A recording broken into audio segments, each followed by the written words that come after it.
What's going on? It's PHNX Cardinals. Bo Brack, Damien Anderson hanging out with you, and it's kind of fun. We're following DeAndre Hopkins live. He's broadcasting live on his Instagram feed as he's driving around. We assume he's driving around the valley because it says on his temperature gauge that it's 117 degrees outside. My God. DA, I mean, it is the thick of the summer.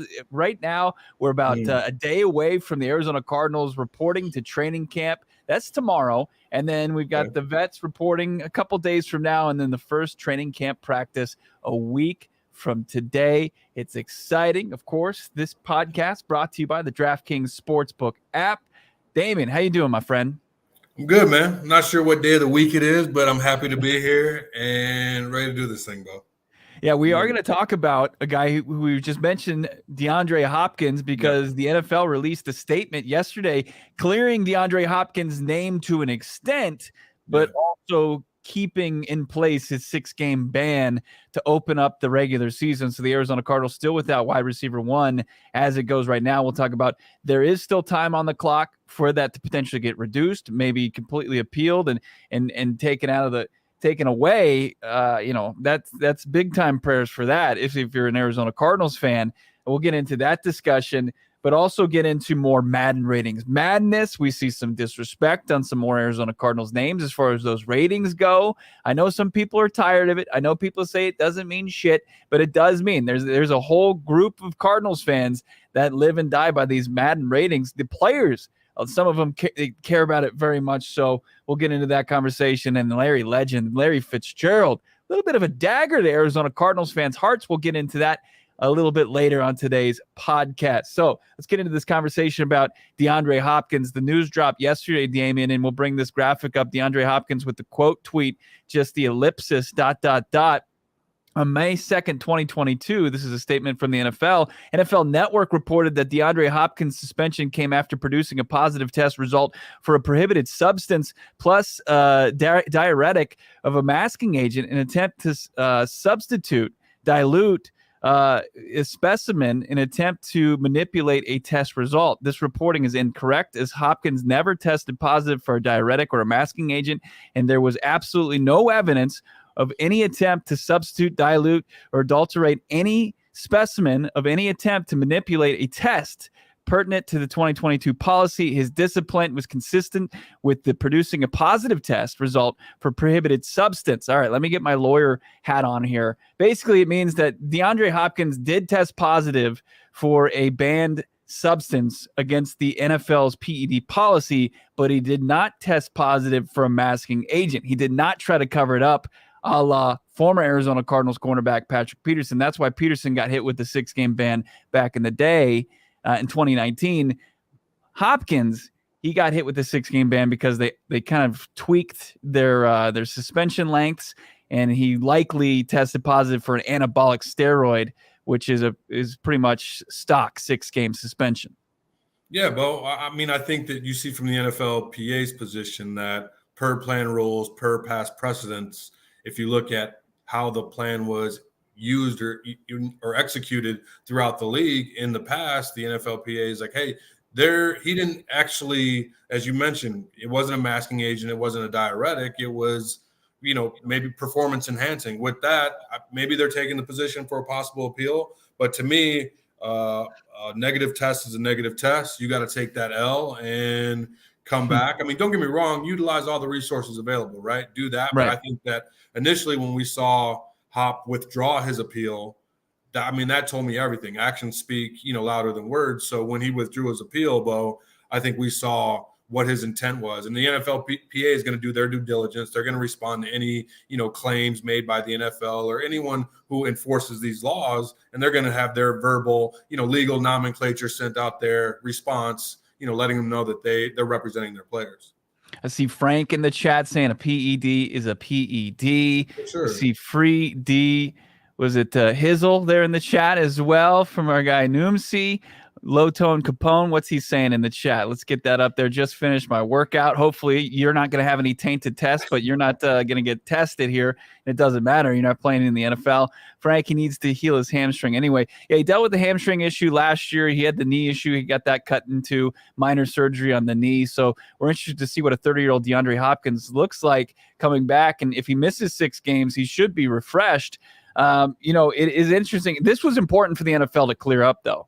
I mean, you can't put out there, I don't care if it's one of your reporters, you've got to clear up that DeAndre Hopkins didn't try to manipulate or mask anything. That's important because he looks even more guilty if that was the case. That was the case with P2 back in the day. That's not the case with DeAndre Hopkins. I'm interested to see, like, okay, this is the really, NFL. Are we at the point where you're quite like it's a failed test? Are we like going over the details of the failed test at this point? This is like making a murderer. Bro. This is like Stephen Avery. You're glad that it's the verbal tweet went out there or that it's been communicated, right? So if anyone pulls up, my point to this is that I hope Hop throughout the year has way more production and stats where people don't even remember this shit happened. Sure, you know what I mean? Sure. Like he's that good, and I think it's almost like a blessing in disguise where he's going to have this time coming off that injury. It's almost like Adrian Peterson when he came back off that ACL injury. I mean, that was one in a lifetime. I mean, he is a one in a lifetime player, but so is Hop. And I think given that time, he's going to heal his body right, learn some lessons, humble himself, and go out there and appreciate the game and sitting on ready, waiting on go and going to explode when he returns back to the lineup.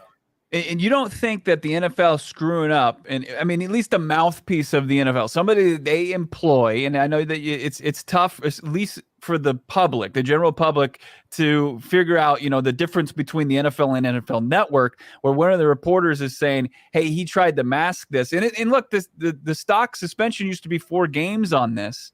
I mean, I'm not going, I am kind of going Making of a Murderer, the Netflix documentary where you try to figure out, if Stephen Avery was guilty of murder or not. But we do know that the cops were corrupt as shit. Like, if the NFL kind of, with their missteps, do they owe DeAndre Hopkins one and maybe reduce this thing a little bit? Well, I mean, I think that's, as I said, utilizes resources. If the NFLPA, it's like anything, any case going to the district attorney, right? Like they got to review it, make sure that they have all their circumstantial or factual evidence. It's facts and circumstances. What are the circumstances and what can they prove in the court of law? And I think that they will go to every length to try and reduce the suspension, if that's what DeAndre wants to do, because it appears that due to past precedents, past rulings, to your point, Bo, I think what you're saying is that people in the past that have done this have gotten 4 games. Now it's 6. Yeah. So I think that's just what they're trying to, as they say in the game, keep a spade, right? Like do what you always done. And then, we won't have an issue. Yeah, and I'm sure DHop is going to trust, his representation, people to go out there and work on his behalf. The Players Association, I'm sure, is the one that's mainly doing this to make sure that if there is any sliver of hope that he can reduce this thing, get back on the playing field any earlier, 1 game, 2 games, peel the whole damn thing, they'll figure it out for him, and he can just focus on reporting to camp, getting ready for the 2022 season, because there are question marks beyond the suspension with DeAndre Hopkins. We talked about the Madden ratings. He was the highest rated player for the Arizona Cardinals, 96. Still a lot of respect for DeAndre Hopkins. You look at PFF as far as top red zone wide receivers.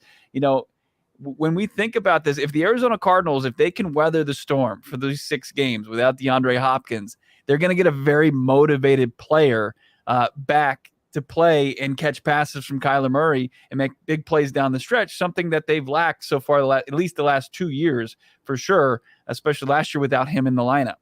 Yeah, well, I think if anyone just sees how DHop moves and how he communicates with the media and just who he is as a player, they see that he's a dog. They see that he's a guy that wants to be the best, knows that he's the best, and relishes in the moment of being one of the top receivers in the National Football League. Bo, he is going to be motivated. He is going to go out there and want to establish himself as wide receiver number 1. And then I don't know if the Madden rating plays much into it, but just more about respect amongst the league. Like, don't you guys forget who I am. And right. I'm that dog, and I'm going to go out there regardless if I'm running a fade or not. You're not going to be able to stop me. And I think that when you have that type of eliteness at a position and you're a player that's competitive, you just want to go out there and prove that every week. And he mosses people. He's out there hopping people, and his ability to just catch those crazy, acrobatic type of athletic receptions that you just don't normally see. And I mean, he's a unique player, and the Cardinals need him if they can weather that storm, which I think that they have the offensive personnel to do. And Kyler can mitigate that when healthy. There's a lot of ifs, but I think that the team is trending the right way, definitely with having Rodney Hudson back.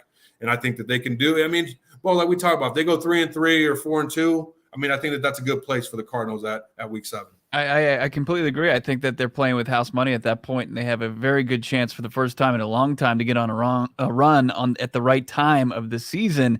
Low tone Capone, I like that. Hater enhancing drugs, really, really like that comment here in the chat.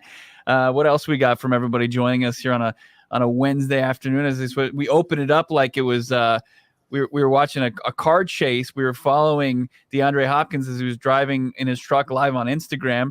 We got media and naysayers are saying Hop is washed, old, and not going to be the same. He's going to show everyone who the hell he is when he's back and make them remember. I am seeing still a ton of respect for DeAndre Hopkins, but obviously people tend to forget when you're just not at the forefront and you're not in the spotlight as much as we're used to seeing DeAndre Hopkins for the better part of his career. Guys like Cooper Kupp have emerged, Jamar Chase has emerged, lots of new faces, Justin Jefferson getting a lot of respect.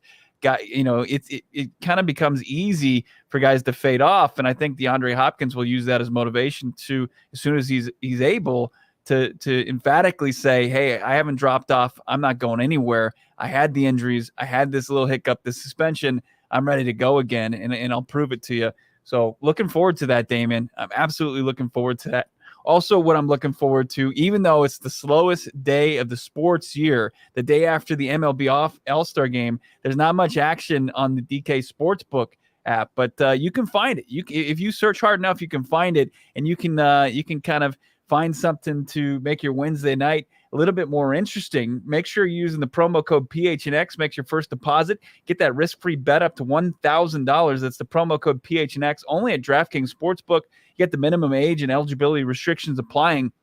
See our show notes for details here on the YouTube. Of course, if you're listening on the podcast, you can find them there as well. We've got a live show coming up a week from today. We're going to be live out at Four Peaks on H Street in Tempe. It's a great place to be. Great food, great beverages. You must be 21 or older to enjoy responsibly. We've got all of our shows live from Four Peaks Brewing Company all day, July 27th, out there at 1304 H Street in Tempe. That means PHNX Coyotes. You've got PHNX Bets, PHNX Suns, PHNX Sun Devils, and PHNX D-backs along with us at PHNX Cardinals. We continue on. Johnny Venerable will be back in the fold tomorrow for an audio-only version of this podcast. And, of course, we'll be hanging out on Friday afternoon talking some more Cardinals football. But I wanted to get into more Madden rating debate. I saw a couple more position groups that were dropped the last couple days. We had the linebackers, the pass rushers, the DNs that dropped, and I think Marcus Golden kind of got disrespected with his rating. I saw the Junkyard Dog checking in about 78. We also had some respect put on Isaiah Simmons' name. He had the highest speed rating of any linebacker at 93, Damien. I mean, that's absurd to think of that much speed at a linebacker position. No, I mean, we know what Simmons can do, but it's translating that speed to making plays in the league. And I mean, for the most part, he's been transitioning well, but as we talk about, he's got to have those signature moves, Bo. And regarding Marcus Gold, he's near and dear to my heart. I was close to him when I was with the Cardinals organization. He, as you said, Junkyard Dog. Keep disrespecting him, and he's going to continue to produce. I mean, that's just all he's been able to do. You look at James Conner too, just 81. I mean, To me, it's like him. I group him and Marcus together, right? Like they may not have the measurables, they may not run the fastest or jump the highest. However, at the end of the year, where are they going to be production-wise? Where are they going to be? Right. And Marcus Golden has showed you that he's going to be in double-digit sacks. That's what you want from a premier edge rusher. And James Conner is a Pro Bowler. So what does that mean? He's one of the best elite at his position. So to me, that's okay where it is now, but keep disrespecting, and they're going to continue to show him. And I think Simmons can only get better. Once he gets to 93 across, then we're talking. But all respect to him, great young player. Look forward to watching him. But when all those categories are 93, and that's probably for a player of his caliber, that's like, hey, that's low. But when all those attributes are 93, then that's when the Cardinals are, at the end of the year, if that's where he's at, Bo, then, hey, everybody's winning. Yeah, it's interesting. You mentioned James Conner. He was an 81, and I think he finished the season. Somebody jumped in. Yeah, he was around 83. The strength, that's the thing that kind of was discouraging to me. We joked about our guy Greg Dortch the other day, had some fun with it. I encourage you to check us out on Instagram. We got that in the stories, PHNX_sports. But, Lee, if you pull up the running back ratings here, Bruce Lee with this here. James Conner, 81, 88 speed, which is a nice compliment to Conner. That's decent for Madden. But then you've got the 81 strength, which is like the 12th strongest running back in the NFL. And our guy's way stronger than that. I mean, this was somebody that bounced off an Aaron Donald tackle attempt and ended up walking into the end zone. Like he is a strong man. He works out with Aaron Donald, his former Pitt teammate. Let's give him a little bit more respect as far as the strength area.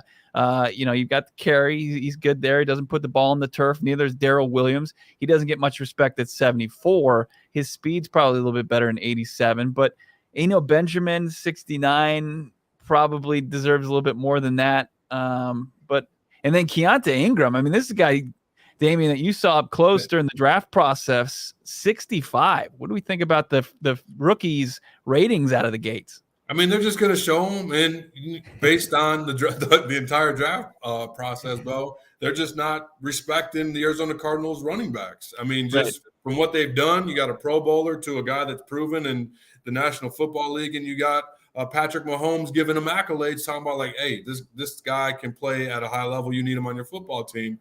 And Keontae, as I said, these majority of the guys on this list, without us being close in the valley and seeing Eno produce every week, unless they're averaging, near 5 yards per carry, having those explosion plays like we see from players like Alvin Kamara or Christian McCaffrey, even guys like Nick Chubb. One thing like you see from James Conner, he'll have a splash play, but it'll be on like third down where he catches a third down pass for maybe like 25 yards. Or he'll have a multitude of touchdowns, but they may be just for 3 to 7 yards.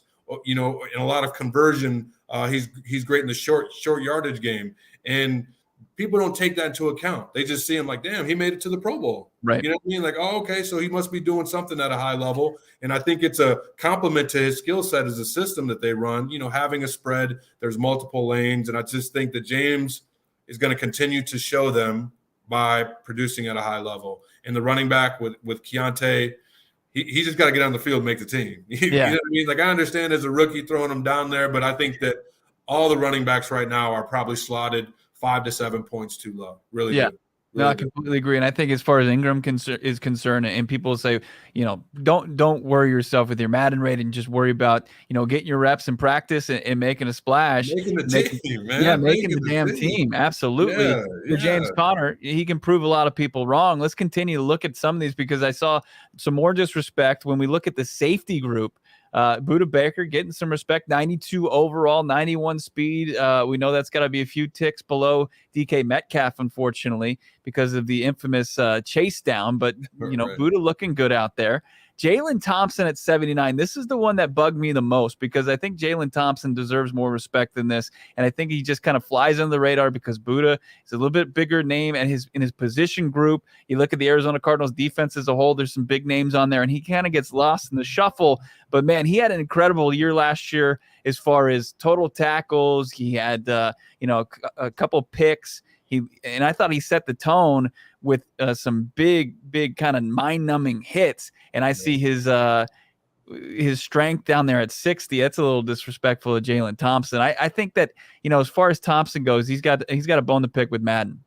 Yeah, and how do you do that, Bo? You go out there and play the game at a high level and get interceptions, make tackles, have those bone-chilling plays like you talked about. But one thing in the National Football League, you don't get usually respect until a year after you're supposed to, and you hang around probably a year after you're supposed to too. So it'll come. The Cardinals just have to continue to show up, Bo. You know what I mean? They got to show up in the postseason and not just be an early season wower, right? Where they come out of the gates and they're like, passing the ball up and down the field. But anytime they hit any adversity, maybe injuries or inclement weather, they kind of they retreat, right? They aren't as effective and as efficient as we've seen them in the past. So I just think that they have to be consistent. And Josh Hunt had a great point, because I think this goes along with what we're talking about a little bit earlier in the chat, Bo. And he said that Arizona doesn't get the respect for its sports teams as other places, and I absolutely agree with that. And I think it's primarily because of the tradition, right? Like if you look at New York, you look at Chicago. I don't know why people, fall in love with LA, but it's, it's LA, right? I mean, it's just is what it is. But Dallas too, and it's about, marketing dollars and fan base. And the Arizona Cardinals didn't come to, it just feels like Phoenix was just developed like 50 years ago, right? Like where all these other states had, programs since like 1902, right? And I think from that standpoint, that's why the Cardinals aren't respected. Because if you look back, right, there's guys here and there that have made their mark in the National Football League, in the NBA, in the NHL, right, in the MLB. The Diamondbacks won a World Series, and the Cardinals, got to a Super Bowl. But, there's players along that line that will be Hall of Famers. And I know we're going to talk about Larry later, but I think it's until one of them wins that big game, Bo, people are going to continue to disrespect the Arizona Cardinals. Right. Because it's not about marketing dollars. They're going to be on primetime games. They're going to be on, I forget, Hard Knocks. Right. Mm-hmm. Like they're going to be seen. But until they win, that they have to continue to be consistent and not have any season of lulls. But they got to win the big game too. Right. And you and I, like many people in this area, are transplants, right? We came from different areas. I grew up in the Washington, D.C. area. You grew up in Illinois, and those are both areas that have very passionate football fan bases. Washington, traditions, right? They've been there. Washington obviously going over a facelift with what their traditions were and what they are now. But there are some diehards there. There's some diehards. There's diehards here, but there are a lot of people who come to town that are holding on to the towns that they left, and they're not letting go of their favorite football teams. I wish they would and embrace this town now, because they chose the desert for a reason. They fell in love with this area, and he embraced the hometown team, because I think that community is so important for a fan base. But you're exactly right. The thing I'm concerned about, or the thing that kind of irks me about these Madden ratings, and it's like very, very small problem, but I think as far as like Jalen Thompson go, Marcus Golden go, like, you're going to get a good rating for JJ Watt. You're going to get a good rating for Kyler Murray, the guys who have like the high Q ratings, the guys that are the faces of these franchises. Right, but when somebody goes and they choose to play with the Arizona Cardinals because they want to play with Kyler Murray, you're not representing the rest of the team correctly. Like, as far as Jalen Thompson, give him a little respect. Watch a little game film. Look at some box scores. Look at his season statistics, and get him a little bit closer to where he deserves to be. I think that's the biggest thing. I mean, it's not the biggest knock, but there is a sect of fans that their knowledge for most of the NFL is based on playing that video game. And the Arizona Cardinals, I think, are misrepresented with a few of their key players. Let me ask you this. So do you feel as though that, I'm getting the feeling that you feel as though that someone didn't properly evaluate? Yeah. We've all seen the the video or the series special, whatever, on the Madden ratings and the guy traveling around, right? Like, right. So you're basically putting it out there.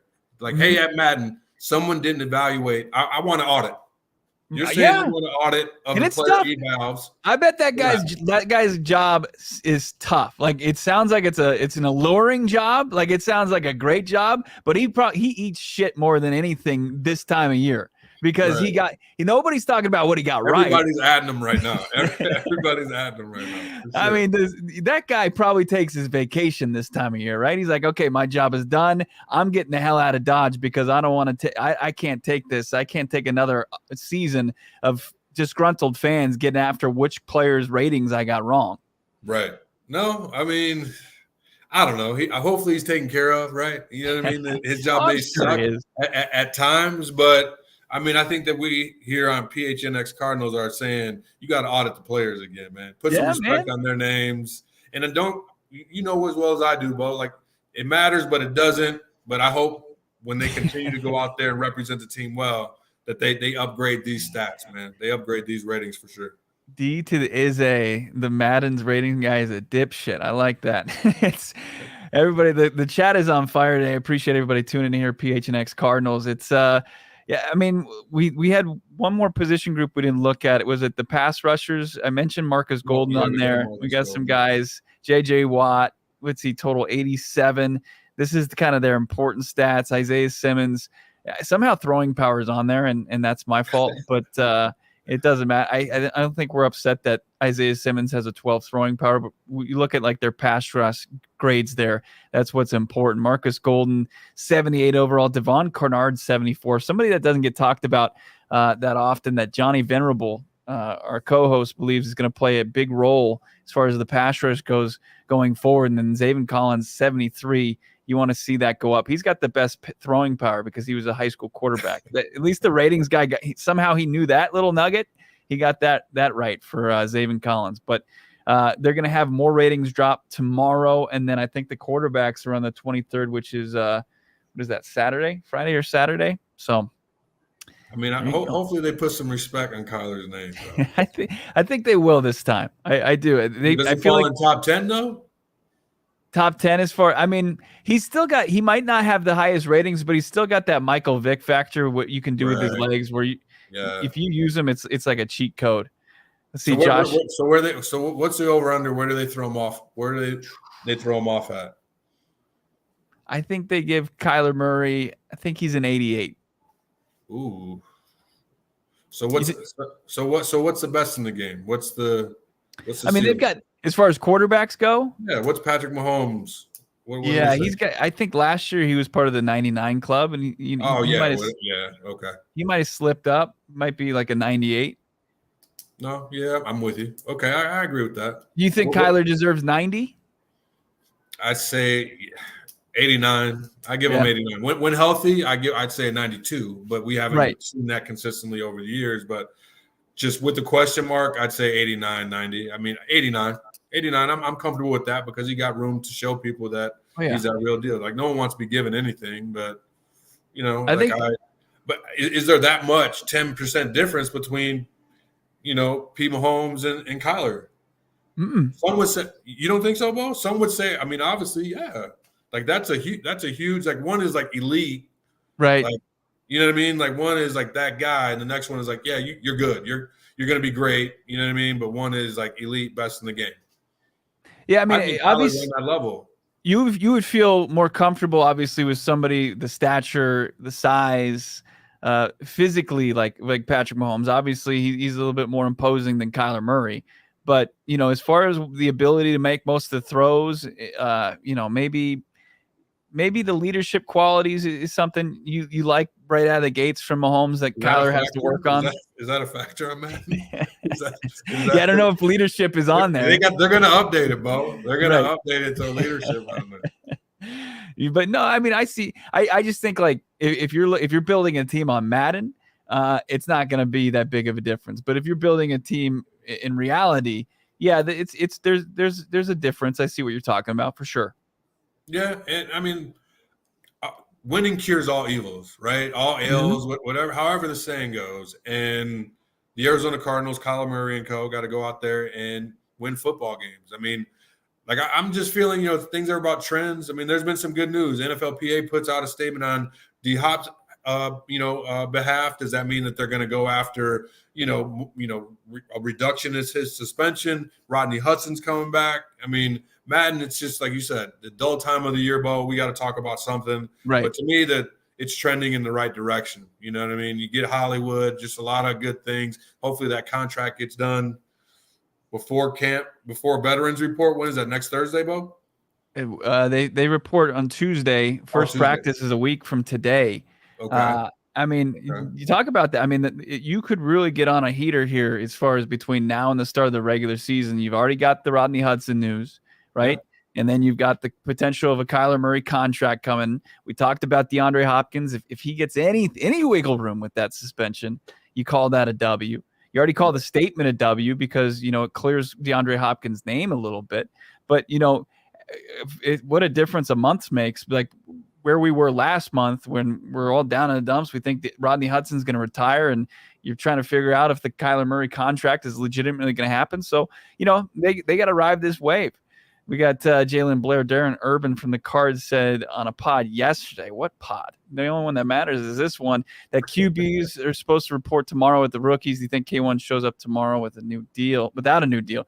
I just don't. I don't think it matters. I said this a couple days ago. I think it's 50-50. They get this thing done before training camp, but pretty close to 100% that they get it done before regular season. I mean, if he's got to be there tomorrow, I'm sure he'll be there tomorrow. I mean, if he doesn't have a deal, I'm not sure that he's going to show up. I know that it's our job to talk about it, but if no one makes it a big deal, it's not, to your point, Bo, it's not going to be a big deal. Like, I'm not sure that it matters. And I think Brother Noomsy in the chat just said that, Kyler's for real got to work on, his leadership quality. And to me, what I've seen, people are talking about body language, whatever. Like, how are you supposed to act when you're passionate about your job and you're playing at a high level? I mean, we've seen emotion from the best. We've seen emotion constantly from Tom Brady. We've seen emotion from Aaron Rodgers, right? And why can't Kyler Murray roll his eyes or get pissed off? Like, if he's going out there and playing at a high level, like, I don't know. I don't necessarily always, gravitate towards that argument. It's about leadership, because I believe if you're prepared, you're doing your job at a high level, you may not be liked by everyone, but as long as you're doing your job at a high level, then what can you say? He rolled his eye. You know what I mean? He rolled his eyes. Like, there's some times where, people are just they're frustrated, right? It's not going right. It just is what it is. You're doing everything that you can. And to not show emotion, to me, that's just not being human. And he should be given the same, I'd say respect, right? Grace that everyone else gets in the game. I don't think anybody should ever question, competitiveness when it comes to Kyler Murray. I think he's one of the ultimate competitors, and it eats him up when this team doesn't succeed. It's something he probably didn't have to deal with, one of the winningest quarterbacks in Texas high school history. And then he had a ton of success at the college level, winning a Heisman, going to college football semifinal for Oklahoma, and then coming into an organization in the state that the Cardinals was something that I'm sure Kyler Murray he probably prepared himself, but you can't prepare yourself for the roster that he took a hold of and where they are now. True testament to Kyler Murray and his skill set, and still has room to improve. Absolutely. None of us are saying, he's a perfect quarterback. We see who the elite signal callers are in this league, and we mentioned a couple of them. Damien did, the Mahomes of this world, the Bradys of this world. The thing I'll say to get back to the Mahomes thing is the public view Kyler Murray as that type of skill set, like the guy who can take his game to that level. That's why he's in the MVP conversation, because he can put it together with his arm, with his legs, and he can put up those eye-popping numbers. Hasn't done it yet. You got to see some of that chat, though. That chat's on fire. You got to check the chat out. Let's jump in there. Let's see a couple of these highlights here from Josh Hunt, Jalen Blair, Noomsy. What do we got here, Leah? Put a couple up on the screen. Tom Brady gets angry, yells at players. Absolutely does. He gets in people's face, MF sometimes, rarely pouts unless he's trying to get a flag thrown on somebody, sure. Jalen Blair, he likes the emotion. Some players don't give a damn if the teams win or lose as long as the check clears on Monday. K1 at least cares. That is true. Josh Hunt saying you can never make anyone happy with body language. You got to be more animated and got to be more composed. It'll always flip-flop. And also Noomsy KM decided not to go back into that playoff game, never tap out on your team. That's reported. Yeah, Kyler needs to take a page out of Burrow's book and pick his team up when they are down.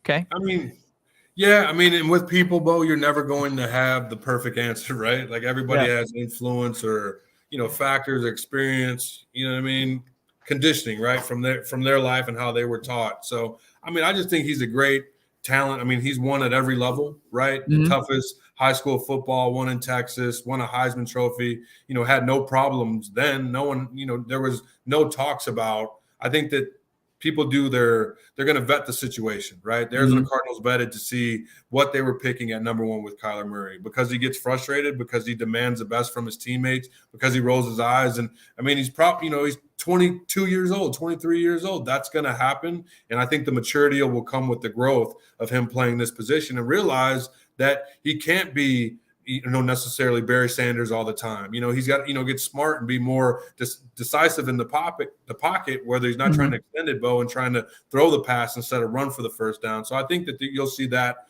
natural gravitation and him maybe uplifting players too. And, I think that's only going to make the Arizona Cardinals better. You know what I mean? I do believe in the glass half full type of philosophy. And I think if he does that, I mean, the sky's the limit, with some help, right? With help as well. And what Matthew Burgess is talking about, the Hollywood Brown addition to this roster, him and Murray are going to surprise. That's what Burgess said in the chat. If you're down on anything, well, get your spirits up. You can easily do that with OG's. OG's brands launched their first ever limited edition seasonal flavor, Pina Colada. It's unreal. It's the perfect pineapple and creamy coconut blend. If you don't like, the pina colada flavor, you can check out Orange Creamsicle. They've got a full, just huge library of flavors that you can check out, ogsbrands.com. That's the easiest place you can find them. You can also find them on Instagram at OG's Brands. That's at OG's Brands. You can find all their products in your local dispensary. You must be 21 years or older to purchase. I also want to tell you to keep in mind that the COVID-19 vaccines are free for everyone 5 and older. Those 12 and older are now eligible for the booster. It's the best way to combat COVID-19 virus right now. Visit azhealth.gov/find vaccine to find a location near you. PHNX Cardinals beats on. And I saw this video, Larry Fitzgerald back in his native Minnesota for a charity golf tournament. Guy loves to hit the links, and he talked to some local media there. And a little bit of kind of a dagger to Cardinals fans. Just listen to what he had to say to this local reporter. Are you done? Like, have you signed the papers, or if the phone rings today, do you answer? No, I don't answer the phone when it rings. I'm moving on different directions, and it's great, to be able to explore what all life has to offer, and to be able to come and do things like this, and be able to put together great minds and great personalities to raise awareness. That's what it's all about. Can you be a Vikings fan now, then? I've always been a Vikings fan. I grew up, born and raised here. I bled purple my entire life. Only time I didn't pull for them when I was playing against them. Besides that, I always loved the Vikes. Whew! I've bled purple and gold. He said the only time that I didn't root for him is when I was playing against him. So he covered all bases. Think about it. The Minnesota Vikings gave that dude an opportunity to be next to Chris Carter. If it wasn't for that experience, he wouldn't be Larry Fitzgerald. So I don't think that he did anything, to alert fans out there. I think that he just showed that he's a Minnesotian, but he threw it out there, Bo. You got to read between the lines, right? Facts and circumstances that when we played y'all, it was on. But otherwise, right. I'm a Viking fan. I think it's more so old school Viking fan than new school Viking fan. But I don't know. He gets a hall pass. He gets a hall pass from me. I like it. I think he knows his audience in this situation. He's talked to he's in Minnesota. Yeah, he's there. You know what? My biggest thing about this video is he will not say the word retired. He says he will not admit that he's retired from the NFL. Did he not say that the papers were signed? He's not going to answer the phone. I think that's what he said. Like he said I'm not answering the phone. He didn't answer the thing about the papers. He said that he's on the new things, but he alludes to it. Like it's all like I'm retired. He's saying I'm retired, but he won't say, "Hey, I'm retired." Well, I guess he's like what's understood doesn't need to be said. That's what he's doing. He's saying what's understood, hey, doesn't need to be said. And by the fact of him not answering the phone, no actions are in the form of, hey, I'm going to go out here and join a team, right? I think that it was the perfect opportunity last year if he weren't going to play for the Arizona Cardinals to join Tom Brady when Antonio Brown, left the football field. I thought it was just a great opportunity for Fitz if he was going to try and get that ring. And to not see that happen, I just felt, just knowing him pretty well, and not to say that I would know the fact that he would make a decision on where he played, but just knowing if that to play with Tom Brady, we've seen other players, right, just pick up everything like, yep, sure, I'm gonna get up from my basement and go out here and make this happen because it's Tom Brady. And you never know. It's hard as hell to get this ring, but it's Tom Brady. And once he didn't do that, I knew that he was good. He was good. I like it from CWP, Charles Woodall Pike saying, tell me you're retired by not saying you're retired. That's exactly what Fitz basically did there with that reporter in Minnesota. But he's for some reason, I think Frank Sanders told me that if you don't play for 2 years, the NFL will retire you for yourself. Yeah, you asking a person to, like, you got to read and all that. You're asking a lot. Yeah. I don't remember, but I'm sure it's something to that extent. But I thought that you had to file some type of paperwork, or nowadays probably send an email, or you know what I mean, some type of, I'd say, notification, some type of communication. But when is it for after, like, what is it, 5 years, the Hall of Fame? Hall of Fame, yeah. Let's get that clock started. So does he not retire and is he still eligible for the Hall of Fame? I mean, how does that work? Yeah, I think it probably comes into play. Obviously, they'll go and they'll have their committee meeting, and somebody like Kent Summers, who's covered the team forever, will go speak on behalf of Larry Fitzgerald during the Super Bowl week and say this guy needs to be a Hall of Famer, and he's going to be a rubber stamp first ballot Hall of Famer, no doubt about it. They just got to figure out when he's eligible. So I don't know the answer to that, and I don't know if this is slowing down the process. I don't know if it's something that's something Fitz is doing strategically. And he wants to go in at a certain time, and he's like, hey, if I wait, maybe I can get it in 2027 or 2028, 2029 instead of 2026. I have no idea. No, I mean, I think that he's winning in every aspect of his life. He's ate well, you know what I mean, over the years, had some great experiences. And right now, like, that's probably not even, as he said, that's not even a priority to him. You know, when you're playing the game, life is so regimented.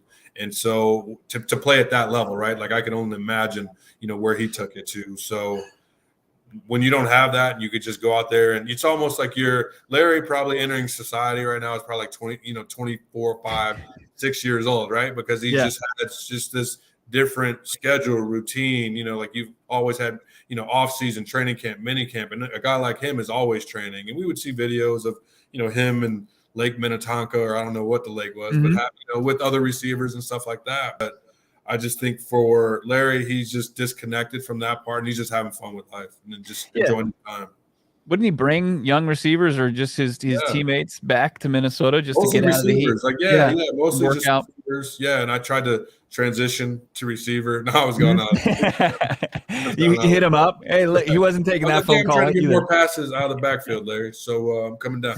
But no, he started that obviously later on, but it was just that type of leadership. And when you're playing the game at that high level, Bo, you got to be immersed, all in, right? Everything that you do, every movement that you make. And Larry found time and ways to bring his teammates into his offseason, right? Where most people to be better, right? I think it benefited all if you feel like it's family and you feel like you're connected. So I agree with Chris in the chat. I agree with you, DA. Chris saying that whatever he's doing, it's intentional. Absolutely. I mean, this is a very calculated cat in Larry Fitzgerald, and he transcends the football field. Like when he makes his speech for his inevitable enshrinement, it's probably going to be one of the more beautiful speeches we've heard. Like this is a guy who's eulogized a senator in John McCain. When he passed away, it was Larry Fitzgerald was there at McCain's funeral, eulogizing him. Like he spoke on behalf of senators and other things than just football. It's going to be really, really incredible moment for this organization, Larry Fitzgerald, and this fan base when he gets to be celebrated. And, you know, I'm one of the guys that says he's earned the right to walk away however he wants to walk away. People want it like that. They wanted the podium. They wanted the farewell tour. He didn't. And he deserves the right to go out how he wants to go out. And Bo, and I'm going to throw this back at you real quick. I mean, Larry's old school, man. He's pre-social media, right? So like, don't get me wrong. We've seen a lot of grandmas and grandpas out on Facebook and Instagram and TikTok and everything else, right? Posting and going viral. But Larry didn't grow up in that era. And he's probably more, you know, old school. He's seen guys like, you know, Chris Carter, the Vikings, and how they, you know, navigated the life, right? So I think that Larry, I think that, does he owe fans the respect to retire? I think that the fans would like to give him that respect in what he was able to do for, you know, an Arizona Cardinal fan. I think that he was the one thing, and that's what I was going to say. He was an influencer before social media. Mm-hmm. You know what I mean? If you think about it, as you mentioned, being connected with, you know, having national brand support and being connected to John McCain and everything that he's seen and been through and throughout his life. So to have a guy that be an influencer before there were influencers says a lot about who he is as a player and a person. Yeah, absolutely. And look, there's going to be tons of opportunities to celebrate Larry Fitzgerald's career. I mean, he's probably going to get a statue somewhere in the Valley. If not one, he's going to get multiple. He's going to get enshrined in the Ring of Honor. No doubt about that. You know, and then of course he's going to have his moment in Canton, Pro Football Hall of Fame, before you know it. Guy like DeAndre Hopkins, who we talked about earlier. If you missed that conversation, you're just joining us now. You can check us back out on this YouTube video, or of course, wherever you find podcasts. Great discussion about DeAndre Hopkins, how his name was cleared, but he hasn't been cleared for a 6-game suspension. Still going to serve that as it stands right now, and some Madden rating conversation as well. We encourage you to check us out. Hit us up on social media, PHNX_Cardinals, at Damien Anderson, and at BOBRACK. Easiest way to find me on the Bird Twitter. Enjoy the rest of your Wednesday or audio only Thursday. Back live on Friday. We'll talk to you then. In the meantime, hit us up. Leave us a review, 5-star rating where you find your podcasts. See ya.